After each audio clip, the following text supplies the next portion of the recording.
মঙ্গলবার দোল উৎসবের দিন ভয়াবহ পথ দুর্ঘটনা ঘটল পুরাতন মালদার রায়পুরে। টাকা আনতে যাওয়ার পথে রায়পুরে পিছন থেকে একটা বাইক সজোরে জোরে ধাক্কা মেরে সে পড়ে গেছে। উল্টো দিক থেকে একটা লরি আসছিল, লরির তলায় চাপা পড়ে। লরির চাকায় পিষ্ট হয়ে ঘটনাস্থলে মর্মান্তিক মৃত্যু হল বাইক আরোহী।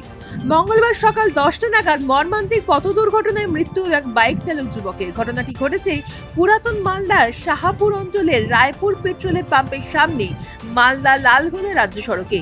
এই দুর্ঘটনার ফলে স্থানীয় বাসিন্দারা বেশ কিছুক্ষণ মৃতদেহকে সামনে রেখে পথ অবরোধ করে। ঘটনার খবর পেয়ে ঘটনাস্থলে ছুটে আসে মালদা থানার পুলিশ। জানা গেছে মৃত বাইক চালকের নাম অমিত গুপ্ত, বয়স 33, বাড়ি হবিবপুর ব্লকের আইহো সোনারপাড়া এলাকায়। স্থানীয় সূত্রে জানা গেছে মৃত বাইক চালক এবং আরেকটি বাইক মালদা শহরের দিক থেকে যাওয়ার সময় পেছনে একটি বাইক ধাক্কা মারে মৃত বাইক চালককে। ধাক্কার ফলে অমিত গুপ্ত বাইক থেকে ছিটকে পড়ে যায়। তার উপর দিক থেকে আসা একটি লরির পেছনে চাকায় এবং ওই লরিটি তার দেহের উপর দিয়ে পিষে চলে যায়। ফলে ঘটনাস্থলে মৃত্যু হয় ওই বাইক চালকের। দুর্ঘটনার খবর পেয়ে এলাকাবাসীরা ছুটে আসে ঘটনাস্থলে এবং দীর্ঘক্ষণ পথ আটকে রাখে। তড়িঘড়ি করে পুলিশ ঘটনাস্থলে এসে দেহ উদ্ধার করে মালদা মেডিকেল কলেজ হাসপাতালে নিয়ে যায় ময়না তদন্তের জন্য এবং ঘাতক লরিটিকে আটক করে। পরবর্তীতে যান চলাচল স্বাভাবিক হয়। ঘটনার খবর পেয়ে আসে মৃত অমিত গুপ্তের দাদা কৌশিক গুপ্ত। তিনি জানান তার ভাই একজন ছোট গাড়ির চালক ছিল। সে দোলযাত্রা উপলক্ষে মালিকের বাড়ি মালদা শহরের দিকে টাকা আনতে যাচ্ছিল এবং রায়পুরের কাছে ঘটনাস্থলে কবলে তার মৃত্যু হয়।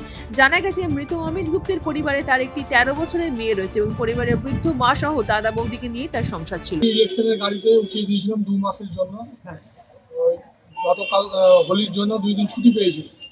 গতকালকে ইসলামপুর ডিউটি করে এসে আজকে সকালে মালিকের কাছে টাকা আনতে যাচ্ছি। টাকা আনতে যাওয়ার পথে রায়পুরে পিছন থেকে একটা বাইক সজোরে জোরে ধাক্কা মেরে সে পড়ে গেছে। উল্টো দিক থেকে একটা লরি আসছিল, লরির তলায় চাপা পড়ে।